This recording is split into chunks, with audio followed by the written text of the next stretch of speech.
जरा सोचो, अगर कोई इंसान पूरी जिंदगी एक ही काम को सीखने में लगा दे, उसमें माहिर हो जाए, लेकिन उससे एक पैसा भी न कमा पाए, तो उस इंसान की जिंदगी कैसी होगी? कुछ ऐसी ही कहानी है आयरन हेड की, एक ऐसे बुजुर्ग आदमी की जिसका सिर असल लोहे से भी ज्यादा मजबूत है। बचपन से ही आयरन हेड, उसके भाई और उसकी बहन, तीनों को उनके उस्ताद ने बेहद कठोर और खतरनाक कुंफू की ट्रेनिंग दी थी। छोटी उम्र में ही आयरन हेड अपने सिर से बिना कोई दर्द महसूस किए ईंटें तोड़ सकता था।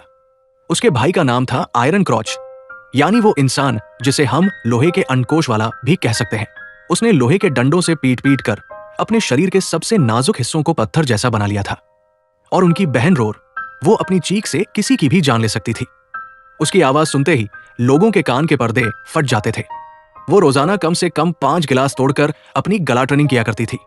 बचपन में इन तीनों की खूब तारीफ हुई, लोगों ने इन्हें सराहा, इनकी काबिलियत के चर्चे हर तरफ थे।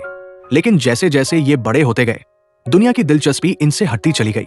नतीजा ये हुआ कि तीनों ने लगभग पूरी जिंदगी बेरोजगारी में काटी और अब आयरन हेड के सिर पर लाखों का कर्ज लदा हुआ था।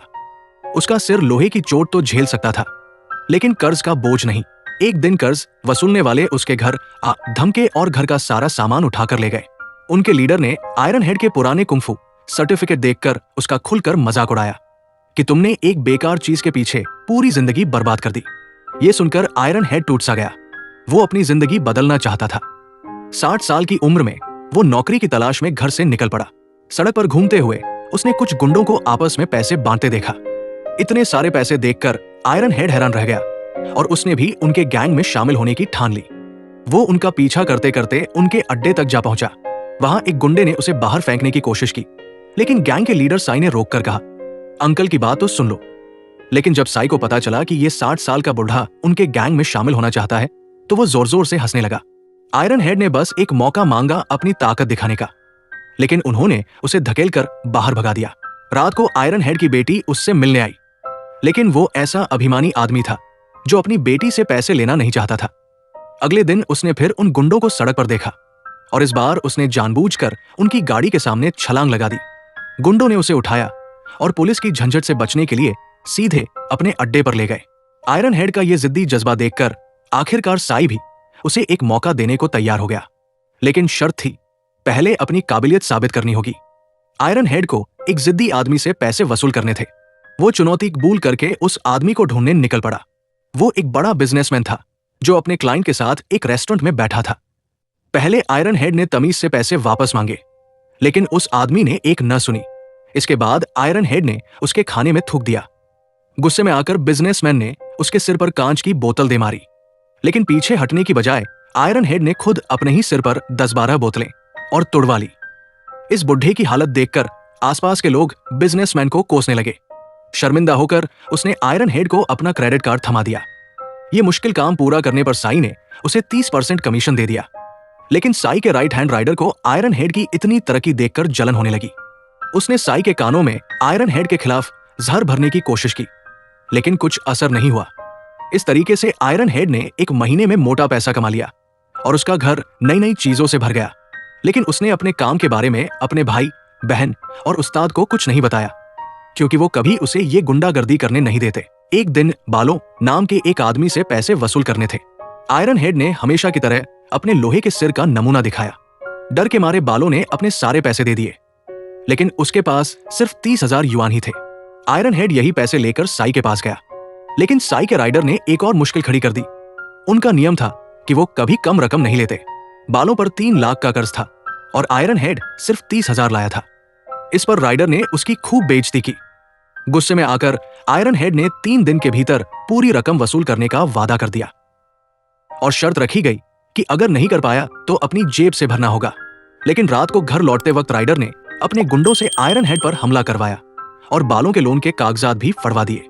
अब बालों से पैसे वसूलना और भी मुश्किल हो गया था। जब वो घर पहुंचा तो एक आदमी अपना लोन चुकाने आया हुआ था। आयरन हेड खुश हो गया, लेकिन तभी उसकी बेटी अपने पुलिस ऑफिसर पति के साथ वहां आ गई। उन्हें लगा कि ये लोन वाला आदमी आयरन हेड से वसूली करने आया है, इसलिए उन्होंने उस आदमी को पैसे देकर जल्दी से भगा दिया। आयरन हेड अपने काम के बारे में बताना नहीं चाहता था और इस चक्कर में पैसे उसके हाथ से फिसल गए।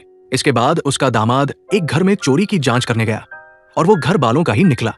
पता चला कि बालों ने अपनी मां के इलाज के पैसों से अपना कर्ज चुकाने की कोशिश की थी।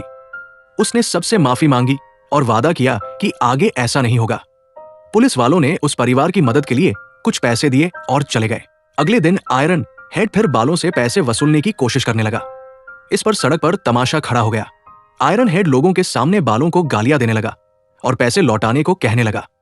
कोई रास्ता न देखकर बालों ने भी आयरन हेड की तरह खुद को ही अपने सिर पर मारना शुरू कर दिया।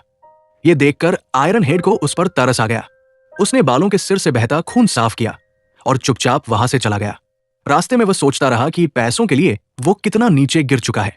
उधर साई और राइडर दूर से ही ये सब देख रहे थे। साई को भी अब आयरन हेड की काबिलियत पर शक होने लगा था और राइडर तो और आग में घी डाल रहा था। फिर भी साई ने शर्त के हिसाब से 3 दिन पूरे होने तक इंतजार करने का फैसला किया। उस शाम आयरन हेड के उस्ताद और उसका भाई आयरन क्रॉच उसके घर में घुस आए। जल्दी ही उन्हें पता चल गया कि आयरन हेड इतना अमीर कैसे हुआ। वे दोनों बहुत नाराज थे कि आयरन हेड ने अपनी कुंग-फू की ट्रेनिंग का इस्तेमाल इस गलत काम के लिए किया। जिस गैंग के लिए वो काम करता था, वो गरीबों को भारी ब्याज पर कर्ज देकर उनका शोषण करता था। आयरन हेड बेहद शर्मिंदा हो चुका था। उसे लग रहा था कि काश धरती उसे अभी निगल लेती। उसने अपनी सारी कमाई मेज पर रखकर कहा, आज के बाद ऐसा कोई काम नहीं करूंगा। लेकिन जब उस्ताद और आयरन क्रॉच ने देखा कि इस काम में इतना पैसा है, तो वे तीनों भी इसमें शामिल हो गए। सोच ये थी कि सारी उम्र लोहे का शरीर बनाया, अब लोहे का बैंक अकाउंट भी बनाना है।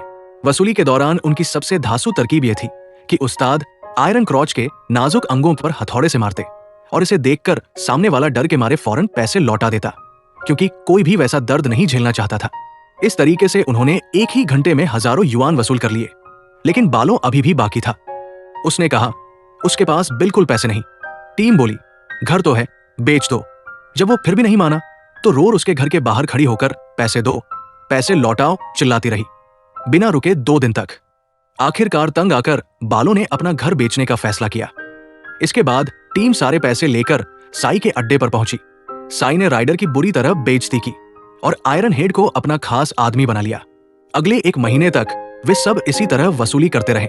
आयरन क्रॉच के अंडकोश पर हथौड़े वाली तरकीब जादू की तरह काम करती रही। जो देखता डर के मारे पैसे लौटा देता।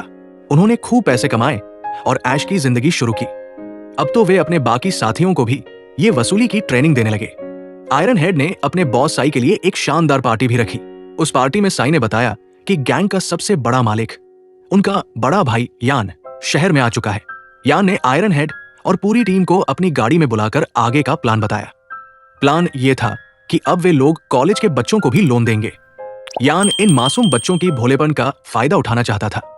आयरन हेड को यह बिल्कुल ठीक नहीं लगा, लेकिन बड़े बॉस के डर से वो चुप रहा। अगले दिन उन्हें एक कॉलेज की लड़की से वसूली करने जाना था। आयरन क्रॉच के अंगों पर हथौड़ा पड़ते देख वो लड़की बुरी तरह डर गई। जब आयरन हेड ने देखा कि उसके साथी उस मजबूर लड़की की बेबसी का फायदा उठा रहे हैं, तो उसे बहुत शर्म आई। इस अपराध बोध को दिमाग से निकालने के लिए वो अपने पोते के साथ समय बिताने चला गया। पूरे परिवार ने 1 हफ्ते के लिए एक रिसोर्ट में छुट्टियां मनाई। उधर गैंग के लोग उस कॉलेज की लड़की से कहने लगे, आयरन क्रॉच भैया के साथ एक रात गुजार लो, सारा लोन माफ। गैंग के एक मेंबर लिंग ने इसका विरोध करने की कोशिश की, लेकिन उसके बॉस ने धमकाकर उसे चुप करा दिया। उधर छुट्टियों पर आयरन हेड अपने परिवार के साथ समुद्र तट पर घूम रहा था। तभी उसने बालों की मां और उसकी छोटी बच्ची को वहां देखा। उनके पास रहने की कोई जगह नहीं थी। उस बच्ची ने अपने परिवार की दुर्दशा के लिए आयरन हेड को जिम्मेदार ठहराया। इस पर आयरन हेड की भतीजी और उस लड़की में झड़प हो गई। आयरन हेड के नाती ने गुस्से में एक कांच की बोतल उस लड़की की तरफ घुमाई, लेकिन इससे पहले कि बोतल उसे लगती, आयरन हेड ने अपना सिर बीच में कर दिया। पहली बार उसके सिर से खून बहा। आज तक बोतलें तोड़ता रहा, लेकिन आज जब एक मासूम बच्ची की खातिर चोट खाई, तो उसे एहसास हुआ कि वो कितना गलत काम कर रहा था। उसने यान और साई के इस काले धंधे को हमेशा के लिए छोड़ने का फैसला कर लिया। यान से मिलकर उसने अपना फैसला सुना दिया। आयरन हेड उसका सबसे बेहतरीन आदमी था, लेकिन यान ने उसके जाने पर कुछ नहीं कहा। इसके बाद आयरन हेड अपने उस दोस्त से मिलने गया जिसे उसने पोते की देखभाल करने को कहा था। वहां पता चला कि यान के आदमियों ने उस दोस्त को बुरी तरह पीटा और आयरन हेड के पोते को अगवा कर ले गए। यान बदला लेना चाहता था। गुस्से से भरा आयरन हेड अपने नाती के लिए सब कुछ दांव पर लगाने को तैयार हो गया। उसने बालों की मां को भी पैसे भेजे ताकि वो अपने लिए एक नया घर ले सके। इसके बाद आयरन हेड की पूरी टीम बंदूकें लेकर यान के अड्डे पर जा धमकी। इतने हथियार देखकर यान के सारे गुंडों ने सरेंडर कर दिया। लेकिन एन उसी वक्त रोर से गलती हो गई। उसने अनजाने में ट्रिगर दबा दिया। इससे सबको पता चल गया कि उनकी सभी बंदूकें नकली थी। इसके बाद यान के गुंडों ने उनकी पूरी टीम को बंदी बना लिया और उन्हें एक जवान लड़की की अश्लील वीडियो बनाने पर मजबूर करने लगे। यान जानबूझकर यह सब करवा रहा था ताकि ये लोग अपनी ही नजरों में गिर जाएं और इनकी बेइज्जती हो। आयरन हेड ने कैमरा थामने से साफ इनकार कर दिया। इस पर एक गुंडे ने उसके सिर पर बंदूक तान दी, लेकिन इससे पहले कि वो गोली चला पाता, पुलिस ने यान के पूरे अड्डे पर छापा मार दिया। पुलिस को यान के सभी काले कारनामों की पहले से भनक लग चुकी थी। आखिरकार पुलिस ने यान, साई और उनके सभी गुंडों को गिरफ्तार कर लिया। सभी लड़कियों को उनके चंगुल से आजाद करवाया गया। आयरन हेड ने भी ये काला धंधा हमेशा के लिए छोड़ दिया और अपनी बेटी के घर रहने लगा। उसने आयरन क्रॉच, रोर और अपने उस्ताद के साथ मिलकर कसम खाई कि आज के बाद अपनी ताकत का इस्तेमाल कभी गलत काम के लिए नहीं करेंगे।